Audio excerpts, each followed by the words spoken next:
guys, good morning. So welcome back to my YouTube channel. This is Otoboyson. So ngayon guys, mayroon tayong ayusin dito ng Yamaha MIUI na FI. So ang issue nito guys ay bigla lang na matay sa kalagitnaan ng biyahe. Tapos ngayon dinala sa shop at pinalitan ng regulator at saka battery. Tapos namatay na naman another day. Ngayon hindi na mapaandar at sinubukan ng mekaniko doon na paandarin. Ngayon may mga tinuturo na parts na sabi ng customer ay hindi sila sigurado kung sira yun. So ngayon dinala sa atin at sinubukan nating i-check. So ngayon chinik natin, na-confirm natin na ang IC ng fuel pump ay sira at yung ECU. So ito yung ECU nya. Ito. So ito yung ECU. Ngayon in-orderan na natin yan ng bagong ECU dahil na-confirm natin na sira, dahil mayroon naman tayong knowledge pag-test nito. Ang problema sa ECU ay walang nilalabas na ground. Tapos ang problema ng IC ay umiinit at umuusok. So yun. Sa mekaniko nung nag-check ay papalitan ng fuel injector. So bago naman itong fuel injector at di natin alam kung paano niya chinik na sira yung injector. At itong TPS bago rin. At dumami nga yung mga tinuturo. So hindi naman natin binabas or sinisiraan yung mekaniko, pero sabi nga nila baka yung mekaniko ay bihira lang maka-encounter nito, mga electronic, or hindi pa niya talaga ganun kabisado yung electronic. So dito sinauli na niya at tayo naman ay mag-umpisa ng ating pamalit ng mga parts. So kukunin muna natin yung mga parts na papalit natin.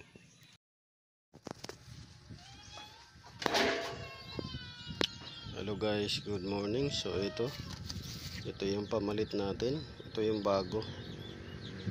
Ito bago to na ECU. So ito naman yung luma.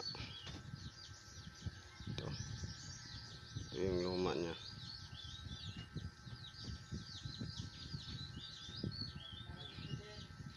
So ito walang ground na lumalabas. So sira talaga to. Tapos may bagong fuel pump assembly.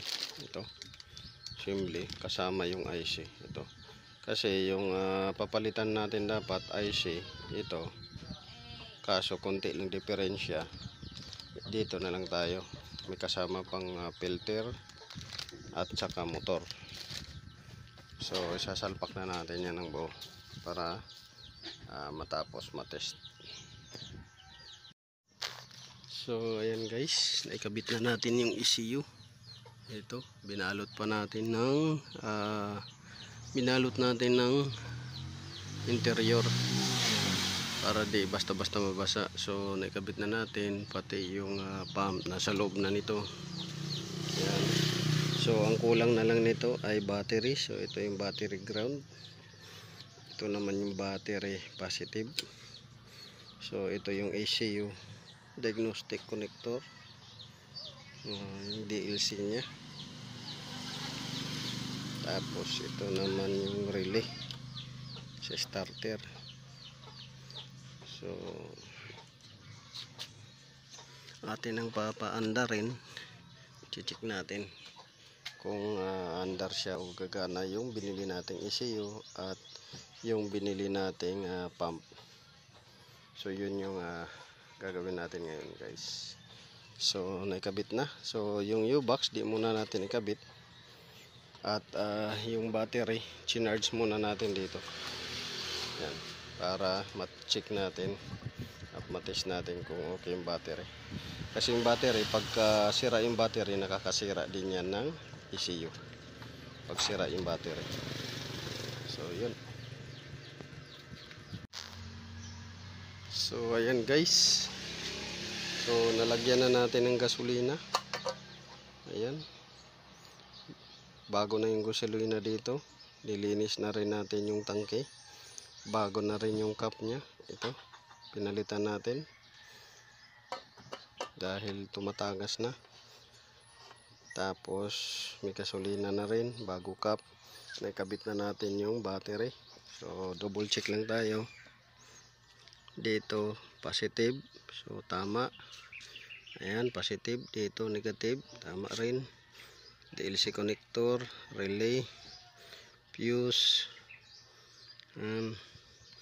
Tapos dito, check natin kung may tagas. Wala. So, panda rin natin. So, observe natin kung may check engine. So, yan. May check engine siya. Pa-flashing. Ayan. So dito check natin kung may tagas uli. Wala. So check natin dito kung gumagana yung motor. Tumutunog ba?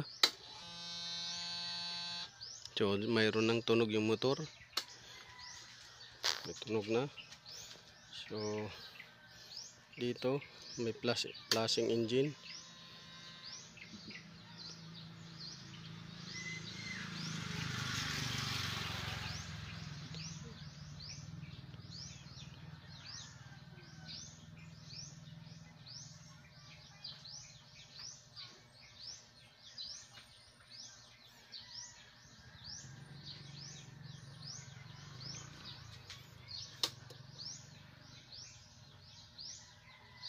So dito, check natin kung ilang flashing para ma-confirm natin kung anong error.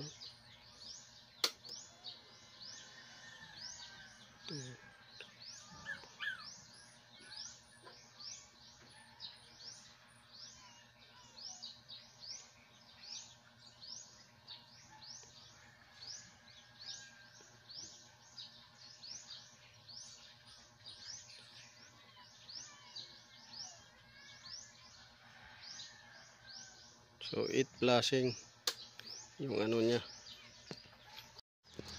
So ayan, paanda rin na natin.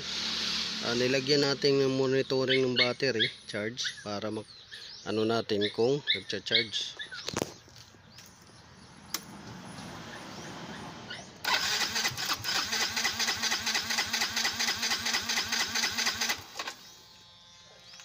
So ayaw mag-charge. Ayaw mag-start pa. So check natin ulit.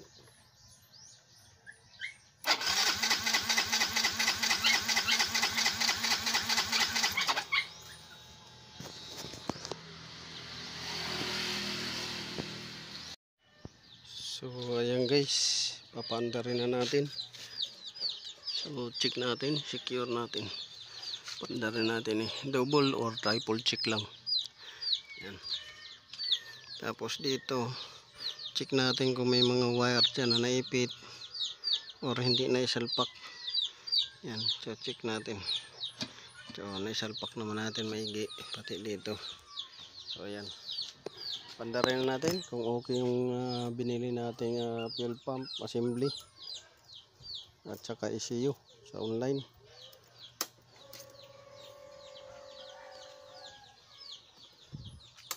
So dito, ignition on.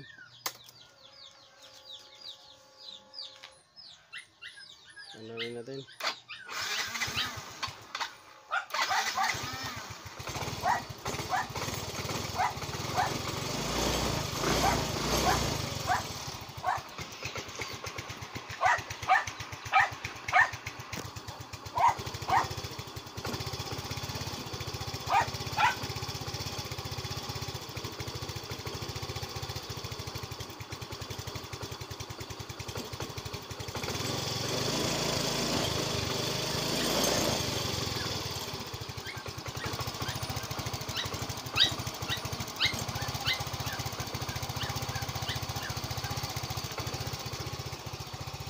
Walang check engine, nawala na yung check engine nya.